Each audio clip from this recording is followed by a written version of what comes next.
Alright, unless you've spent the last couple of months living under a rock, you've surely witnessed what masterpiece Nvidia graced us with. We are of course talking of the GTX 1650.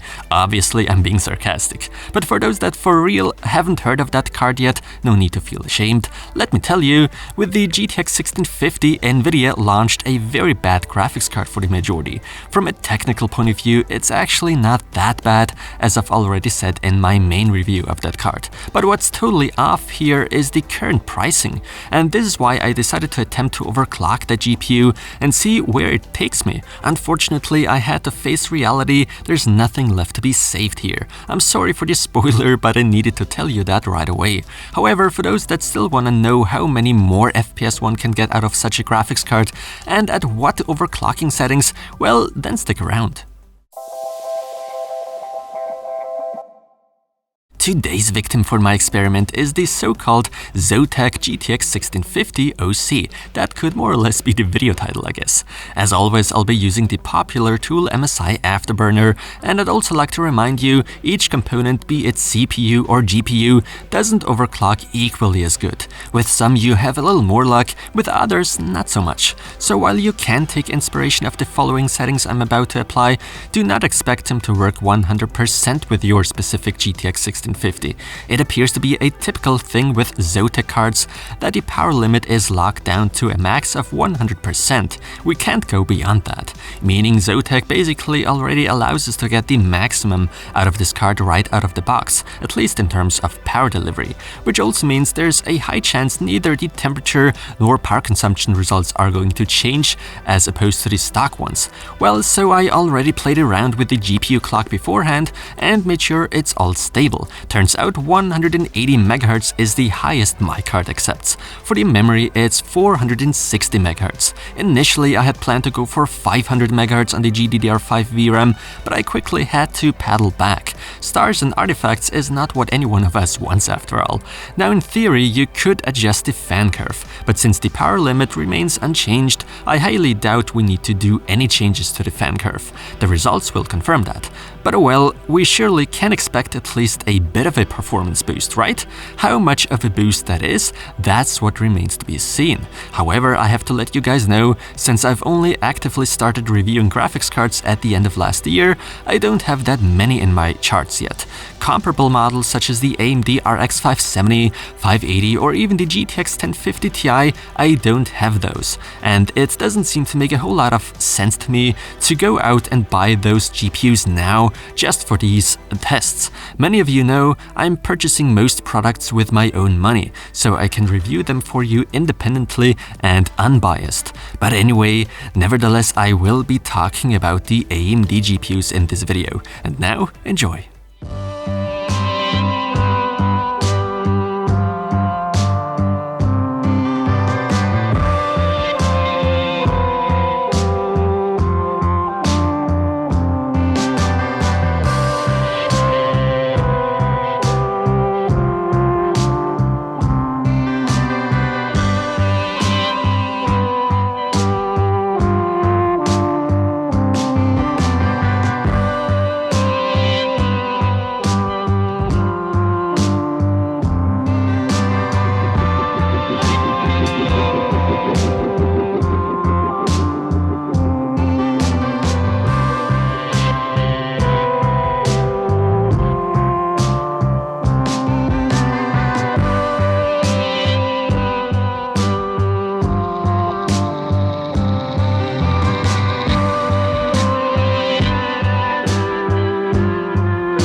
Alright, yes, I've already spoiled you in the beginning, there's nothing left to be saved here.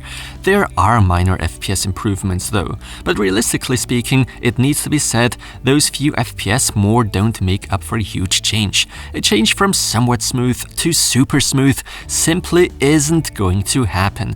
To be honest, it's only very rarely the case, and those game titles that already ran smoothly before touching any settings, well, after overclocking there's a more noticeable FPS gain to witness, but then again that makes sense. So these results don't really blow me away, which is why I decided to let you guys know about it in the video title so you know what you're getting into.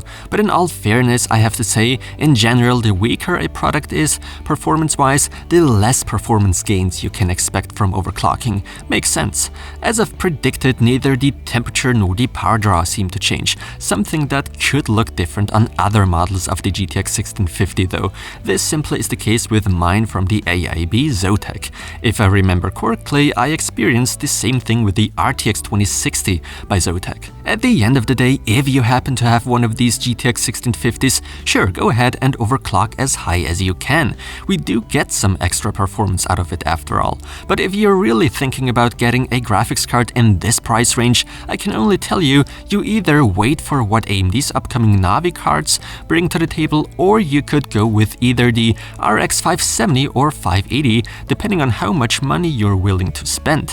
Whether it's the RX 570 or 580, it doesn't matter, both are much faster than a GTX 1650 and cost significantly less, depending on which model with how much VRAM you decide to go for.